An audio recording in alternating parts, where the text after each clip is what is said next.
We're at the Wise Inn in Wise, Virginia. This is the fourth and the final session of the interview by Mika, Endo, and by me, Jim Glanville, of Chief Lee Vest. Yeah.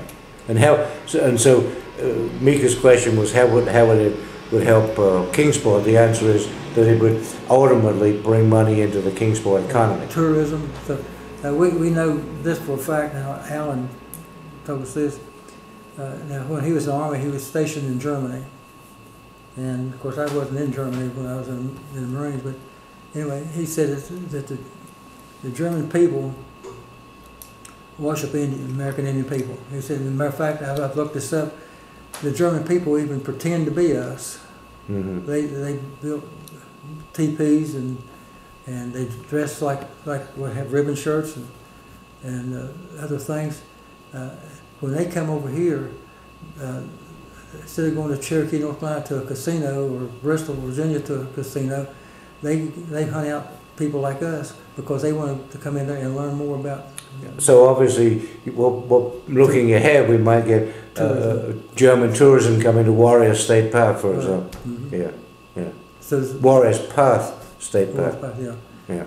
So there's a whole lot more for us potentially to have these things, and plus the federal government then would help us. See, we're a poor tribe. Yeah. And Mika, while of course I appreciate all this and want the tribe to do well, my personal interest is much more that there's this whole story of history, an important historical story, which we miss out on because the Yuchi tribe is not recognized, and therefore there's a whole piece of history, both the Yuchi history and Spanish American history, which gets missed. Mm-hmm. Yeah. Well, see, we don't really know. We just know the programs are out there. Right. And this friend of ours, I don't want you to mention his name. His initials are HC. Right. He's been doing this program with the Ute Indians in Utah. Yeah.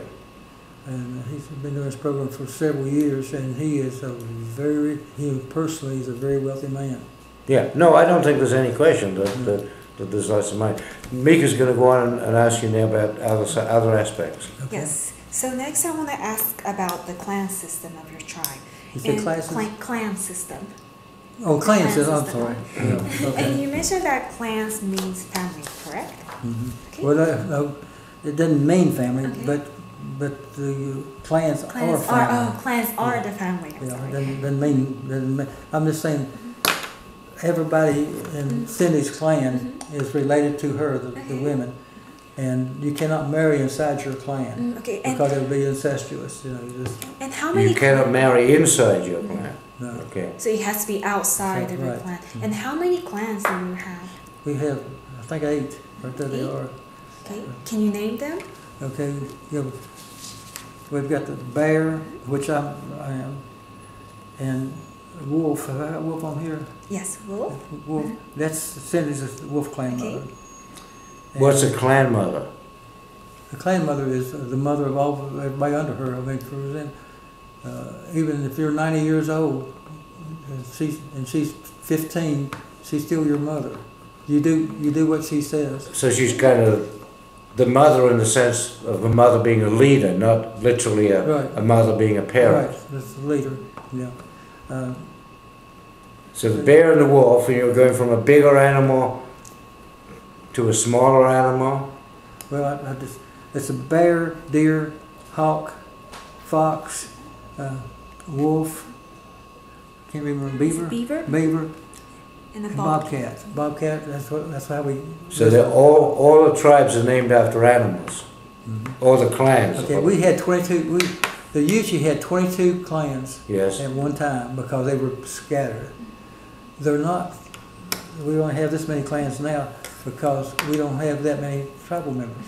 Yeah. But there's, like the Cherokees have Hare. That's one of their clans, is Hare. The Hare clan, okay. Yeah. But your tribe is named after animal. No.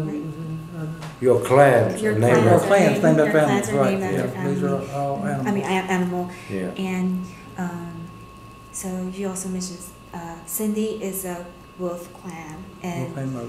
Wolf and the mother of the clan. You said that was the head of the clan? But she's the head of the clan. So each clan has a mother, and are they all females? Yes. Okay. So they are in charge of each clans. And on the other hand, we have like a warrior society, which we don't really have a warrior society because we're not at war with anybody. But we have people that we know that would fill these slots immediately if something happened and we need to have a war. But that's an old traditional thing. But this right here is it's an old traditional thing. But that's just what we still use that. And I think you also mentioned that the way you remember these names. Yes. I don't have these down there by the large, but you remember from the largest animal to the smallest. To the smallest. To the smallest. Yes. Yeah. I mean, that's just the way in my mind, but sometimes I forget that. Now, with bear and deer, and all these things like this, it's not a law, but I would never kill a bear to eat or anything like that. And with the deer, I wouldn't do that. I don't want to kill any. I don't kill any of these animals. We hunt, but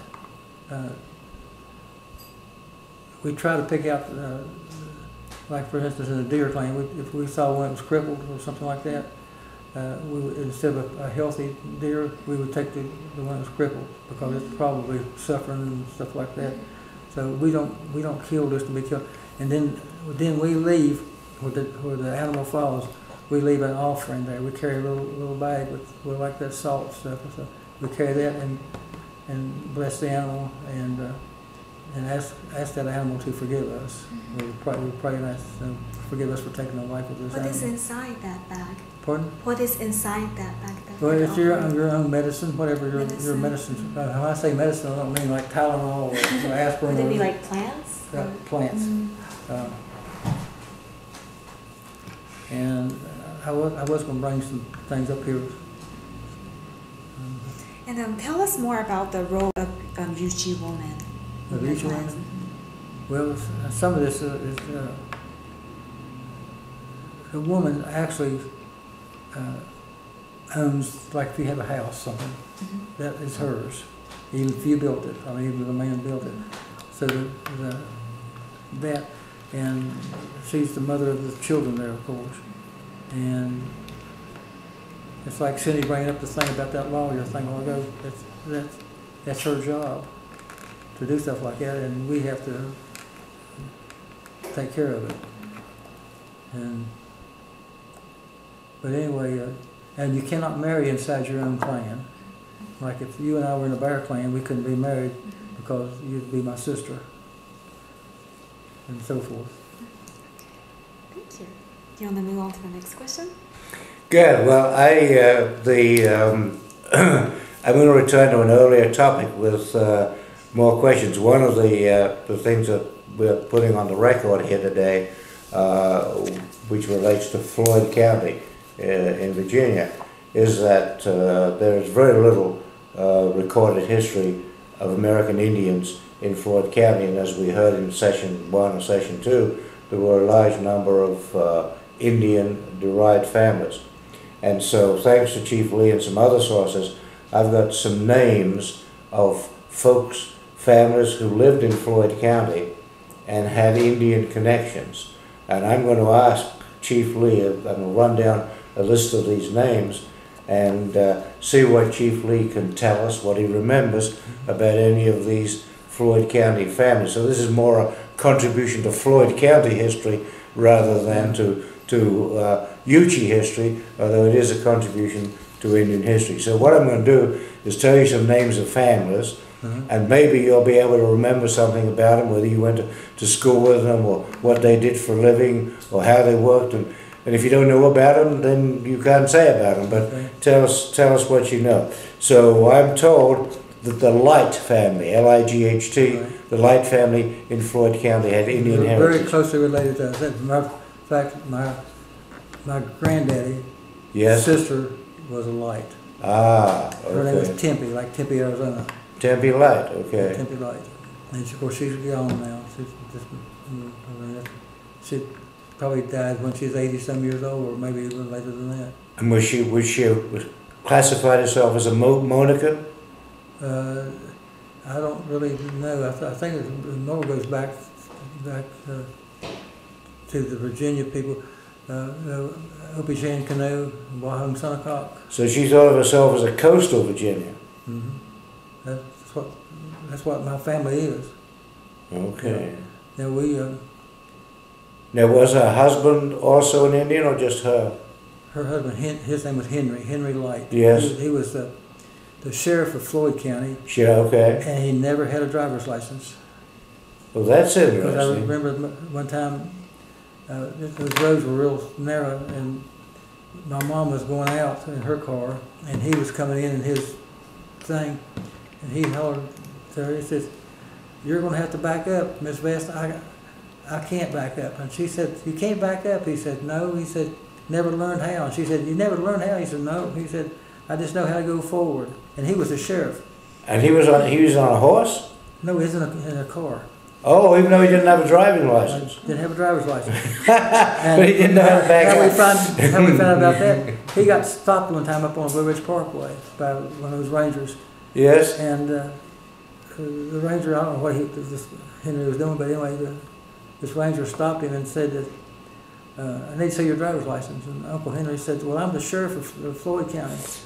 And he said, the guy said, "Well, it doesn't make a difference. I don't see your driver's license." He said, "I don't have one." He said, "How come you never had one?" He said, "I didn't need one until right now." That's a family story, so I guess it was true. Oh, that's an excellent story. Okay. Now the next name on my list is the name of Brown. What can you tell us about the Brown family? Are they Indians? Yeah. Now, Damon. I don't know how you spell it, Damond or something like that. Sounds right. He was from West Virginia. He was, I forgot exactly what he was. But he married my dad's sister, Esther. Okay. And he became our... He was your uncle by marriage. Mm-hmm. Yeah. And most of the times when an outsider married one of the women, by law, they had to come to our tribe, or we had to go to, I would have to go to my wife's tribe. It's just the way the law was, but worked with that way with all the tribes. And what did he do, Brown, for a living? Gosh, everything. He was a businessman. He sold life insurance. As one of the things. He was a real estate agent. He was a builder. So a prosperous man. Do it? A prosperous man. Yes. Yes. Yeah. And did he embrace his Indian heritage? He came to my granddad's house just whenever he could, pretty much, and he liked to hunt, and he liked that part of it. But yeah, he loved it. I mean, he liked what we did. Okay, so you like being in the Indian environment in Floyd County. Mm-hmm. He had heart trouble. He died probably when he was, I'm just guessing, probably when he was 50 years old or something like that. So the next family name on my list is the Link family, the Link family. Okay, now they were related to my granddad's sister, Tempe, and one of her children, they had about 4 sets of twins, and one of them married a Link. Okay. And I also think there was another family. Was the man Link an Indian himself or not? I don't know which was. Well, her daughter married a man. There was a man. Right. And I don't remember a whole lot about that. He actually, one person in we call her Aunt Tempe, my daddy's sister, so he called her Aunt Tempe, and that's what we call her. But she married Henry, Uncle Henry, what we call him, that didn't have a driver's license, didn't need one until and he always had to back up on those little one-way things. He said, "You had to back up, I can't." And he was the sheriff. If he's chasing somebody, he's going to have to go learn to get around that car. And that makes me think of another story. One time, my granddad had a team of horses, 2 horses pulling a wagon. Yes. And going somewhere, was going down this mountain. And another guy was coming up, and they met on this real steep hill. And Granddad's got a wagon, this other guy's got a wagon. Well, there's not enough room to pass. You know how they solved the problem? They looked at the wagon that had the least amount of weight on it, and they took the wheels off the wagon so they could pick that other thing up, and they carried it, moved it to another place, and another wagon went around. Amazing. So it took them about an hour and a half to do that. Wow. And my granddaddy's daddy, Floyd, yes, I think I told y'all that he was I think you mentioned him, yeah. He killed one of his mules with a dynamite blast. Amazing. The next family name on my list is Nichols. Well, I was in school with this guy. He was Indian. His last name was Nichols. I think his name was Burton Nichols. I'm not really sure about the first name. So you and he were about the same age? Yes, we were in school together. And do you know what happened to him? Now, when we moved, I lost. So you lost track with him for many years. Yeah, we weren't real close friends. We were just classmates in school. How about the Sink family? Oh, there's another family, Chocolate. Chocolate, okay. Yeah, Marie Chocolate. Spelled like chocolate, or real chocolate. Yeah. Okay. Yeah. Chocolate. Tell us about Ray. You said Ray Chocolate. Marie. Marie. Mm-hmm, Marie. Tell us about Marie Chocolate. Okay, she was a beautiful little girl. She had dark hair, dark skin, and we were in the same class. We had my aunt was our teacher. Of course, up there, we had, 2 of my aunts were vests, and they were teachers. And then we had another girl, Amini. I can't remember her last name. Her name was Amini, and it was an Indian. And she told Miss Beth, she said that's an Indian name. I don't even know how you spell it. Amini. Okay. And do you remember, or do you know anything about either Marie Chocolate or Amini in later life? I knew Marie, brother. He was in Roanoke. His job was to go around at these gas stations, and he'd take a jar or a thing and he would put gas in that gallon jar, and it better when the pump said $1, it better be $1 worth of gas in here. So he was a state employee checking up on the validity of gas pumps. Mm-hmm. That was his job. He worked. Do you remember him being embracing or not embracing being an Indian? I don't know if he was very light skinned, very light skinned, and real short, kinky hair. Okay. So I don't know if he was her brother by her dad, or if he had his own dad, or what it was. But he didn't look like them at all. Yeah. Okay. How about family by the name of Baud? B-O-A-R-D. Okay. This guy became very wealthy from school. You knew him from school? Do what? How did you know him? Well, he was a senior when I was in the lower grades, and he even drove the school bus. Okay. And now that was later on after school, but he owned if a house went up for sale, he bought it and became very wealthy. So was he in real estate, or just he liked to buy houses? Well, I don't know if he's in real estate or not. I didn't know him that well. I just know who he is because my aunt told me that he said he owned Floyd County. Okay. But he was a real nice looking man, jet black hair, black eyes. And again, the same question.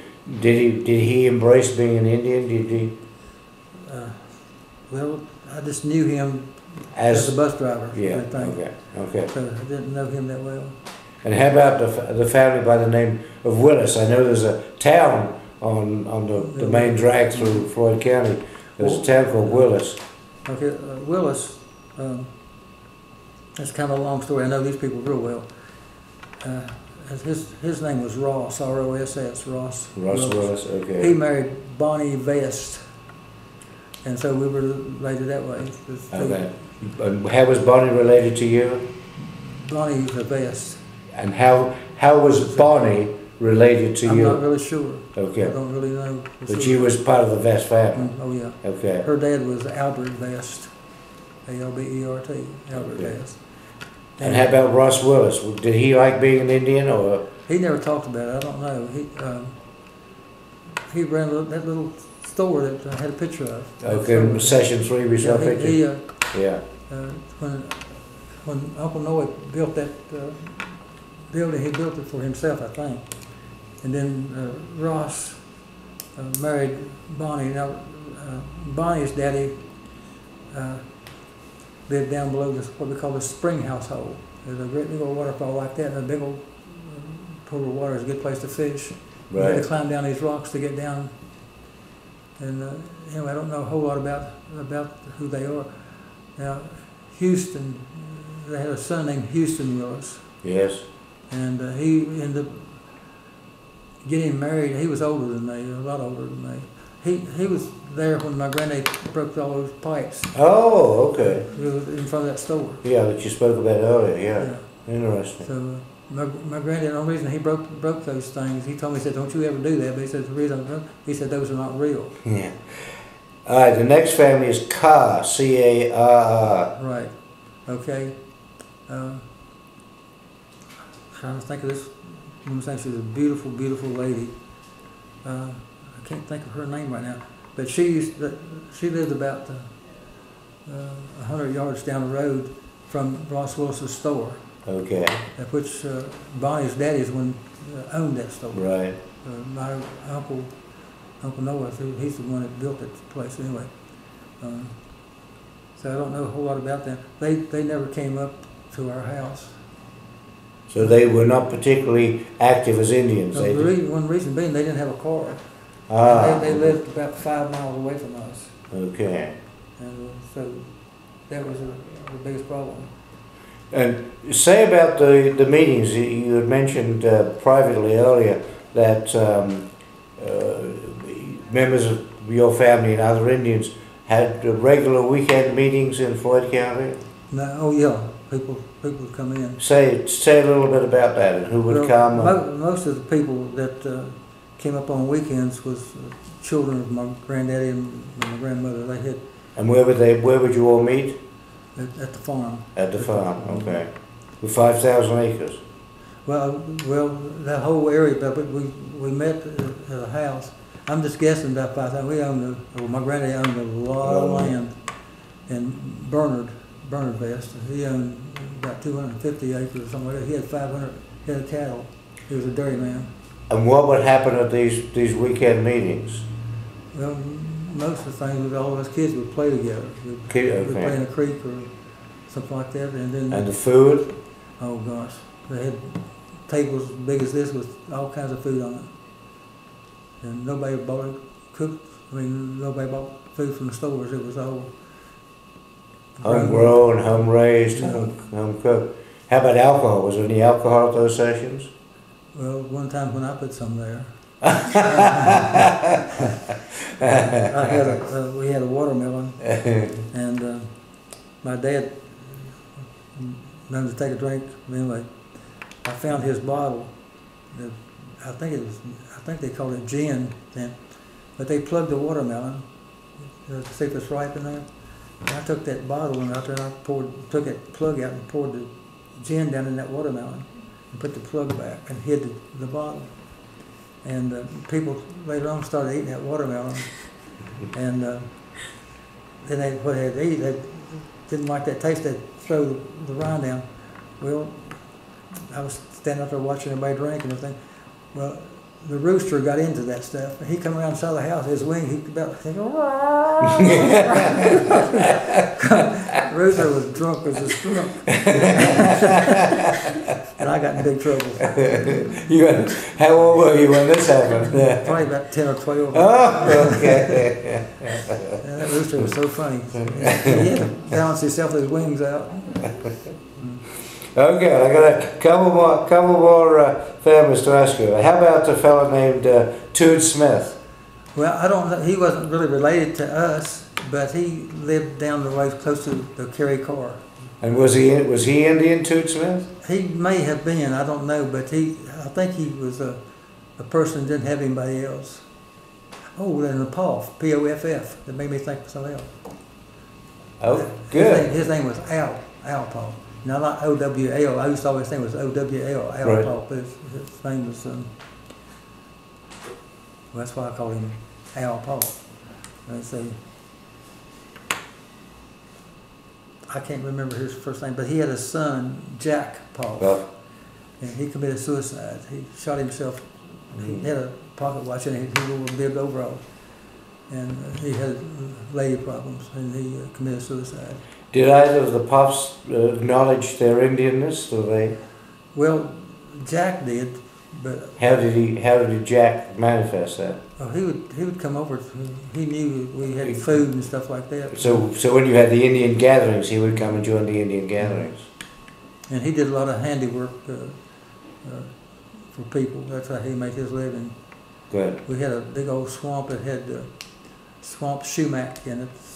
It's a plant, and it was taking over everything. And my dad hired him to cut all that stuff out. Good. Okay. And then Jack met some lady up there, and they were an item for a while. And then I think she found somebody else, and Jack found out about it. So he walked up in the woods and pulled the trigger. That's when he. And the final family you have on the list is the Graham family. Well, it's with the Toot Smith, the Smith guy. The Graham's the one that kept that Toot Smith. He lived with them. Ah, so he was kind of a boarder, a lodger with them? Well, I think he didn't have a home and they took him in. I don't know. Oh, that's I don't even know if he was Indian or not, but, okay. But he was. But were the Grahams Indian? Oh, definitely. And how did they manifest their Indianness? How did they do what? How did they show that they were Indians? Well, they had the same way we lived. I mean, they raised all their crops, and they were very helpful to people. They would volunteer to go cut hay for people, and which was a community thing. We all took care of each other, and they were very, and. No, this is I think all very interesting, and in addition to history, because I don't think it's very difficult to find this kind of information. And we're going to work with other Floyd County historians to try and put this story together. Yeah. I don't know a lot of people up there now, but you know the lady that sent you a picture of that stone. Yeah. And I didn't know that name at all. Of course, people are moving in and out of Floyd County all the time. Sure. And do you still have a strong desire to go back to Floyd County and investigate it? Oh, yeah. Cindy doesn't like the country. Cindy doesn't. She doesn't like the country. I mean. Why not? She's scared? No, I said I do. Oh, you do? Oh, I thought. Yeah, no, I think it might be fun if we three could get together with local historians. It would be important to continue telling the story and do more oral history in Floyd County, because I think it's as I said earlier, maybe in the first session, I pointed out that the formal American Indian history of Floyd County is almost entirely absent, and yet just sitting here hearing you talk about it, you know that there was a significant American Indian history there. Well, a lot of these people were, I don't know if they were ashamed of being Indian or not. I don't know if they were actually ashamed of it or not, but they very seldom would brag about it. Yeah. Well, I've written or spoken that, my sense is that it was a lot like the Melungeons, that it was fine to be in the community, but when you went away from the community, even down to town, then there was always a sense of discrimination that you were separate and isolate, and so that they did not want to integrate too much with local people. Yeah. Well, you could a lot of times tell that there was Indian people in the area because, like when there was wheat to be cut or a barn to be put up or something like that, you saw about 15 men out there. You knew that they were. So it's very communal. Yeah. Very cooperative. Mm-hmm. So my granddad, when he got up in age, I used to hand cut his his hay with a mowing scythe, and then I'd stack up and make a haystack. Have you ever seen those old haystacks and those big poles stick up through the middle? Right. He said I made the widest shock of hay he ever seen in his life, but it would be about half as big as this room. And you'd have to tramp it. You'd have a pole come up out of the ground, and you'd have to tramp it down in here so the wind wouldn't blow it away. And it was a pretty hard job. And we'd cut hay by hand with a mowing scythe, and I'd do that. And then we'd have to rake it up. And he wouldn't use his horses to do any of that work. He said it's too hard on the horses. Well, he'll just it's hard on the horses. It's pretty hard on the people, yeah. So we'd have to put what we call shocks. I don't know where they get the name shocks from, but anyway, it was probably as big as this table would be around, and maybe 5 feet high. And we'd go up in the woods, just maybe one time, and get these white pine trees that were about as big as a softball, and cut those down, and then we'd cut the ends of them off real sharp, and we'd run them under the ground, under those shocks of hay. And the big end my granddad would get because his hands were larger, and I'd get the little end, and we had to carry those things. He wouldn't use the horses. We had to carry those things to the barn. Then set it down outside the barn, I had to go up in the top, and he'd get the pitchfork and throw the stuff up, and there, and I had to drag it to the back of the barn to keep it for winter food. So you worked hard. Yeah, we did. Everything we had, we made or traded for or something like that. So I think we've in this almost four full sessions now, I think we've covered a lot of territory and a lot of ground, and I think I've said more than enough, and I think all that remains is for you to say any concluding remarks about anything, and then I'm going to let Mika wrap it up. So you want me to say what now?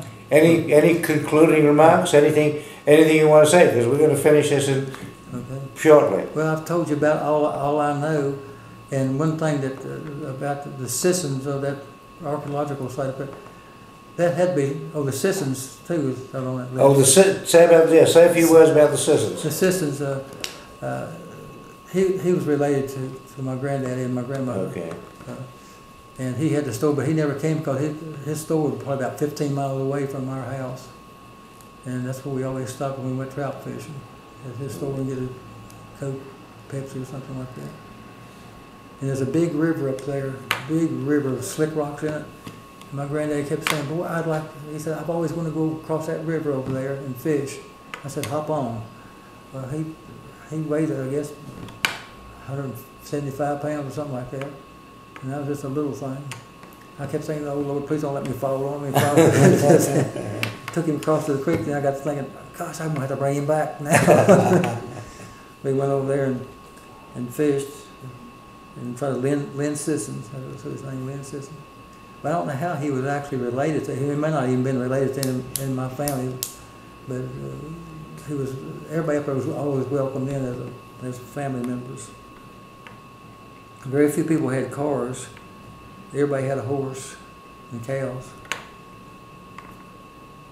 So now looking back over the whole 4 sessions, what would you say to wrap all of this up for people who are watching this on videotape about the history of the Remnant Yuchi people and your personal history? What would you say to wrap it up in a few words? Well, actually, back then we weren't really calling ourselves Yuchi because we were related to Obichan Canoe,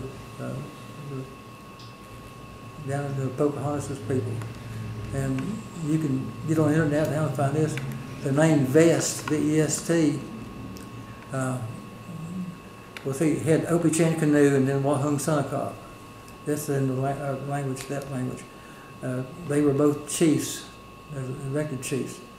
And when one of them died, the brother, then the next brother became chief. Then when that person died, then Anne, the sister, she became chief, the woman chief. And anyway, when she became chief, close your ears, when she became chief, at that time, some of your people, the British were coming to Virginia at that time, Jamestown area and so forth. Well, there was the register back then, the register of vital statistics was German. And anyway, you'll see what I mean by that in a minute. Well, when a person was born, they had to go to this office, to this German guy, and record their birth date and all this bunch of stuff. Well, the Germans have their language. Now, I took German when I was in college, but it's a hard language to learn. But they pronounce their V's like vest.